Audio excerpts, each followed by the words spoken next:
My name is Ava, and with the slightest change in climate, my rural home becomes infested with insects every year. I put my heart and soul into pest control. At 34 years old, I've transformed from a housewife into nothing less than a hunter. Once upon a time, bugs used to scare me. I used to say such things without any embarrassment. But once I passed 30, I started facing them with a poker face. Indeed, I've become quite tough. Today, I'd like to share a story about how I dealt with my younger sister who fell in love with my husband. This happened years ago, back when I was in my 20s. A junior high school reunion was held for the first time in many years, where I reconnected with my childhood friend Josh, who used to live in my neighborhood during elementary school. My sister Emily, 2 years younger than me, and I used to play with Josh a lot. But as typical boy sentiments grew stronger, playing with girls became embarrassing for him. Josh distanced himself from us when his family moved away in junior high, and we lost touch. At the reunion, I was nervous when reconnecting with Josh, but adulthood brought its strong ally, alcohol. Josh, loosened by its power, and I, emboldened by the same, had a lively conversation that was hard to believe after such a long time apart. We continued to party together, and by the end of the night, Josh confessed, "I used to like you when we were kids, and it seems like I can still like you as an adult." With this light-hearted exchange, our relationship began. Later, when sober, Josh joked, "Man, I said too much. Am I embarrassing? Who the hell do I think I am?" I couldn't help but laugh at his embarrassment. Everything fell into place, and we decided to get married. We visited each other's homes and completed the formalities for cohabitation and marriage planned for 6 months later. However, a problem arose at my house when Josh came to meet my family over a meal. As my sister returned home from work with a deflated voice, her surprise at seeing Josh turned quickly into a happy expression. "Wow, Josh, why are you here?" Embarrassed, Josh glanced at me and then explained, "Actually, we've been dating for about half a year now, and we've decided to get married. I came here today to inform our parents." I thought I should explain to my family, so I told my sister the circumstances. Her face turned visibly grim. "I see. I'm tired, so I'm going to bed. Good night," she said abruptly, retreating to her room and slamming the door shut. Wow, that was unpleasant," I said to Josh, worried that I had made him uncomfortable. But he reassured me with a smile. "I'm not bothered by it." Wanting to clear things up for my sister's sake, I added, "She's not usually like that. Maybe she's just not happy about us living together." Even our parents didn't show any problems, so I couldn't understand my sister's strong reaction. Still puzzled, I debated whether to ask her directly, but as I headed to the bath, I ran into her in the hallway. I started, unsure how to begin, as she fixed me with a devilish glare. "I can't believe you're marrying Josh. I've always loved him too. I'll never forgive you for this." With the rage of a demon, she stumped away, leaving me staring at her unexpected confession. Seriously, she was in love with Josh. I muttered to myself, feeling like the plot was straight out of a daytime drama, holding my head in disbelief.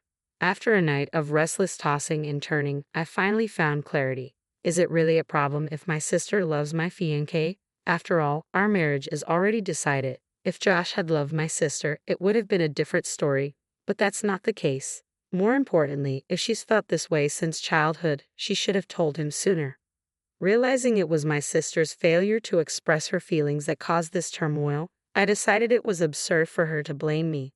Though I could sense her growing hostility towards me as her older sister, I chose to let it slide. Despite the gravity of the situation, I opted for an optimistic view and decided to let it go. However, I was torn about whether to tell Josh. On one hand, revealing my sister's feelings might complicate things for Josh, I reasoned. But if I don't tell him, he'll sense the tension whenever he visits without understanding why. Considering Josh's involvement, I ultimately decided honesty was the best policy. "I have to tell him," I resolved. When I finally did, Josh listened attentively and reassured me, "Tell me if anything happens. I'll handle it." "True, it's a sister issue," I acknowledged, relieved by Josh's understanding. "If she gets too aggressive, maybe I'll use you as a shield," I joked nervously. "Don't joke like that," Josh chuckled, trying to lighten the mood. With our decision made, neither of us wavered in our commitment to marry. Convincing my sister was not our aim. We simply accepted the situation. From then on, as expected, my sister's animosity towards me only grew. On one occasion, after she used the bathroom before me, she left it messy without cleaning up. This isn't a big deal. It's just a shower, I sighed, trying to brush it off. I could even afford to joke about how cute my little sister was for pulling such a modest, shabby prank. However, having my makeup and wallet hidden before heading to work was a real blow. I don't have time for a treasure hunt in the morning, I muttered, desperately searching for them. Trembling at the thought of being late, I barely made it to work on time twice in 1 week. You're not slacking off with your wedding coming up, are you? My boss eyed me coldly, adding to my frustration. I won't forgive her. No, I'm the big sister. I should forgive her. But I won't. No, I muttered to myself, conflicted. Initially, my parents were unaware of my sister's harassment, but after she started hiding my valuables, they began to notice something was off. Why are you doing such childish things? My mother scolded my sister, though my sister seemed to revel in annoying me. The real issue, however, was my father. Ever since my sister was born and my mother's health declined, he had cared for her as if she were still a newborn. He doted on her more than me, or rather, he was biased towards her. His experience in parenting had made him feel like a mother, and I couldn't fault him for that. I, too, loved my sister, especially considering the tough times we grew up in together. Reflecting on our different treatment, I recall the childhood incident when I had wanted to go to an amusement park, but she had insisted on the aquarium. My father, always siding with her, promptly decided on the aquarium. I remembered my mother, always checking if I was okay with his decisions, asking, "Are you sure it's okay not to go to the amusement park?" Honestly, I don't harbor any bitter memories of my father's favoritism towards my sister, but if my mother hadn't balanced things out, I might have felt inferior.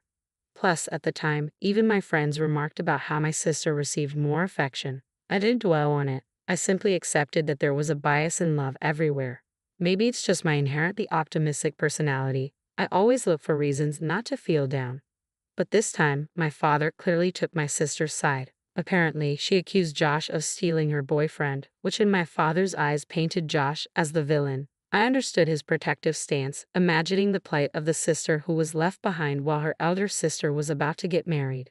In response to my father's thoughts, my mother intervened, saying, "I don't see Josh as the kind of person who would do such a thing," voicing her skepticism. "No, that's not true. Listen to my opinion," I countered, hoping they would consider both sides fairly. My mother, known for not taking our words at face value and judging us fairly, tried to mediate. But my father's protective instincts overruled reason. "I can't bear to see my poor sister dumped and even my elder daughter being played with," he insisted adamantly. "I won't allow this man to take advantage of my beloved daughters. Wake up." It felt like I was being pushed into a corner, unable to make my voice heard amidst my father's firm convictions. Though he loved us deeply, his favoritism caused a strain this time. The growing opposition to my marriage troubled me deeply. So, I made a decision. I would leave home earlier than planned and live with Josh. Simply put, if the issue stemmed from my sister, distancing myself seemed the best solution. If I'm not at home, I won't be harassed. Problem solved, I reasoned, finding peace in the decision. And indeed, our life together passed peacefully after that. As days went by, my mother softened her stance, acknowledging, "I think your side of the story is probably right. You're an adult now. Do as you like, live freely." Surprisingly, my father remained silent, though dissatisfied. Deep down, he probably thought that even if Josh and I broke up, I would be pitiful, and he couldn't fathom Josh turning to my sister. I suppose my father thought it was the best solution. I felt sorry for Josh, unfairly painted as a villain, but with no word for my troublesome sister, I thought everything had settled. Then came the wedding day. As expected, my sister didn't attend, and my father took the opportunity to suggest, "It's not too late to reconsider your decision to marry. Marriage comes with all sorts of challenges, so be prepared." My mother, always mild-mannered, added, "Needless to say, really?" In the background, my father looked pale. Not everyone might have blessed us from the bottom of their hearts, but under our parents' watchful eyes, we exchanged vows. The next day, the intercom of our home chimed loudly. "What's going on?" Josh and I jumped up, rushing to the monitor. To our surprise, my family was visiting us: Dad, Mom, and even Emily. "What's going on?" I asked, bewildered, as my younger sister glared at me with sharp eyes. I kept quiet, but she continued, I'm pregnant with Josh's child. You have to take responsibility. What does this mean? I blurted out in shock. Fortunately, we don't have a child yet. You can't just force us to break up and marry Josh. Ignoring my protests, she persisted. You should give Josh to her. Confused, my mother intervened, asking, what's going on? Josh, still half asleep, stumbled to the front door behind me. What? My child? He shook his head vehemently. No, it's not like that. We didn't do anything like that. His denial was almost comically emphatic. I know. You should stop this panic. It's suspicious, I added, trying to hold back laughter. How many months pregnant are you? My sister pressed on, undeterred. 2 months. If Josh doesn't take responsibility, this child will be fatherless. Isn't that pitiful, Mom? Startled by my sister's sudden revelation, my mother looked between us, clearly uncertain of how to respond. Josh and I exchanged amused looks, struggling to contain our laughter. Ha ha ha, I chuckled nervously, trying to explain our laughter to our confused parents who couldn't grasp the reason behind it. What are you laughing at? My sister Emily asked, flustered by our sudden outburst. Well, 2 months ago, I started, tears welling up from laughing too hard. We had fun last time, didn't we? Josh interjected, catching my sister off guard with his unexpected question. My parents remained perplexed, their expressions filled with disapproval as they didn't understand Josh's playful intentions. I was probably the only one who caught on to his subtle plan. By the way, Emily, how many abs do I have? Josh continued, throwing another curveball. Ha! Emily looked blank, clearly puzzled. I was on the verge of bursting into laughter again. Josh, are you serious? Talking about your abs like you've lost them, I managed to say between giggles. What are you talking about, Josh? Emily asked, clearly bewildered. The correct answer is 0. I was about to confirm that Josh was just teasing when he solemnly confessed, I actually have no abs. Even my mom couldn't help but chuckle at his antics. It seemed like a contest to see who could make the other laugh the most. Here's question 2. Have you seen my moles? How many do I have in total? Josh continued, his strange questions leaving my sister at a loss for words. Hey, wait, what? Emily stammered, unsure how to respond. Josh persisted with his playful interrogation, leaving my sister flustered. Well, that's to be expected, I thought, seeing Josh's mischievous grin and my sister's confused expression. It was like a game to him, delighting in teasing her and watching her struggle to answer. Despite knowing she could end it by denying everything, Josh seemed to enjoy keeping her on her toes. In fact, even my mother began to suspect something was amiss. Isn't there something odd about their relationship? She murmured quietly, observing the dynamic between my sister and Josh. Of course, I thought, realizing that such banter wouldn't be possible if they were genuinely intimate. Moreover, it would be too embarrassing in front of our parents. The very act of having such a light-hearted conversation was proof that nothing had actually happened between them. Josh was simply enjoying his own way of playfully teasing Emily like a child with a new toy. It was both amusing and slightly unsettling. What a mischievous man he could be. I watched closely, wondering how my sister would react to Josh's playful banter. She pondered the second question, visibly tense. On like 10, she finally answered, nervously guessing. Buzz, sorry, the correct answer is I don't even know, Josh proclaimed dramatically. Even my father couldn't contain his laughter, doubling over in amusement. At the same time, to cover his amusement, he feigned frustration.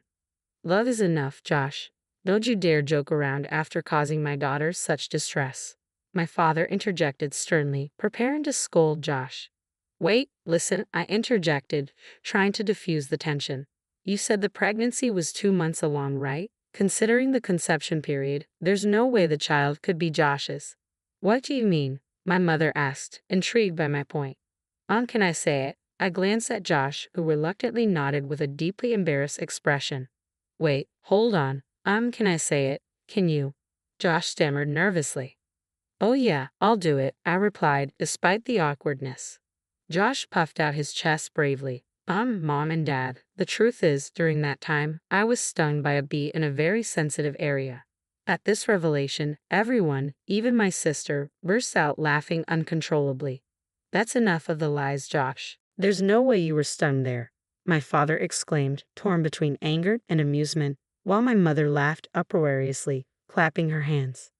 No, well, it's embarrassing, but it's true, Josh insisted, his face and ears turning bright red rapidly. It was hot, so I thought I'd cool off. Taking advantage of the fact that I couldn't be seen from outside, I opened the window and was relaxing in the nook when a bee flew in and stung me. I struggled to contain my laughter, trying to respect Josh's embarrassment in front of my family, but it was too hilarious not to join in. There's no way a man could be that embarrassing, my father chuckled, shaking his head. Well, that embarrassingly embarrassing man is right here, Josh retorted loudly, trying to defend himself. That still doesn't prove that the child in my belly isn't from Josh's seed, my sister interjected, regaining her stance and joining the conversation with renewed vigor. Emily, think about it, I reasoned. Josh got stung in a very important place. Dad, imagine if that happened to you as a man. You'd understand the pain of having such a vital area harmed. My sister fell silent, considering my serious tone. Meanwhile, my father, who seemed to have visualized the situation based on Josh's explanation, quietly clutched his groin and looked down thoughtfully. Though he tried to maintain a stern face, it was clear he was starting to believe Josh's unlikely tale. It's a really delicate area for men, so it was tough. I even thought about calling an ambulance, Josh concluded, his embarrassment evident despite his attempt at humor. I couldn't help but respond to Josh's story with embarrassment. I had a fever, it was tough, and doing the deed in that state would be way too kinky. You can even check with the hospital that took care of me if you want, Josh explained in an almost inaudible voice. To my surprise, my mother burst into laughter. Josh, didn't you used to have a habit of taking off your swimsuit when you played in a kiddie pool? She teased, approaching him with playful curiosity. Why don't you show me where you were stung? Josh tried to dodge my mother's playful inquiry, covering not his private area, but his irrelevant chest. From what I saw, my mother seemed to fully trust him now, which gave me a sense of relief, although Josh didn't seem to share the same feeling. Well, I sympathize as a man. I don't think anyone would lie about such an embarrassing thing. There's no need to check with the hospital, my father chimed in, his expression unusually kind towards Josh, as if respecting his dignity. Ironically, it seemed that understanding came quicker among men in this situation. I wondered if this was what they called a blessing in disguise. Amidst this light-hearted banter, I turned to my sister, who stood in a daze. Even if you lie like this, it won't lead to Josh and me getting divorced. I think you're just making yourself more miserable, I said calmly. You may not believe me, but I really want you to be happy. After all, you're my only sister. My sister's eyes widened in anger. Shut up, shut up, shut up. I don't like Josh anymore. If he's going to take your side, she snapped, emotional and reaching out to grab me. I don't care if you don't like me. I love Ava, and that's all that matters, Josh firmly asserted, brushing off my sister's hand. I consider Emily a precious childhood friend and now my sister-in-law. I never have and never will see her as anything more. If you keep repeating these lies, I'll defend Ava with all my strength. I couldn't help but feel moved by his words. He had come a long way from the man who was embarrassed by a bee sting, muttering about the world being his enemy. Watching this unfold, my father intervened. Emily, if you're really pregnant, show us your medical records or something, he requested, his tone serious. With that, my parents made it clear they had believed Emily's pregnancy claims without any basis. I appreciated their unquestioning trust in their children, though this time it seemed to have backfired. If you've lied, you owe both of them an apology, my mother added sternly. My sister, visibly shaken and biting her lip, turned away with tears in her eyes. My father moved to follow her, but my mother stopped him. Let her go and cool off, she advised. 2 weeks passed. My sister continued to insist she was pregnant, but my mother finally persuaded her to visit a gynecologist. The diagnosis: no signs of pregnancy and perfectly good health. We're sorry for dudding you and causing you so much trouble, my parents apologized sincerely. We should have trusted Josh, whom we've known for so long. Please take care of Ava and forgive us for making this difficult for you both. They bowed their heads apologetically. To be honest, I couldn't blame my parents. I haven't discussed the strained relationship with my sister with my parents. They have always believed in their daughters without question, a quality that society might view in various ways, but for me it has been a source of immense reassurance. Despite occasional favoritism towards my sister, especially from my father, I have come to forgive them for the mistakes they made. They raised me well, and without them, I wouldn't have met Josh or lived such a happy life. When my sister's lie about being pregnant was exposed, she reacted angrily, declaring, "I don't need this family anymore," and stormed out of the house. Normally, my father would have gone after her, but this time he suggested it might be better for Emily to take some time away, a cooling off period.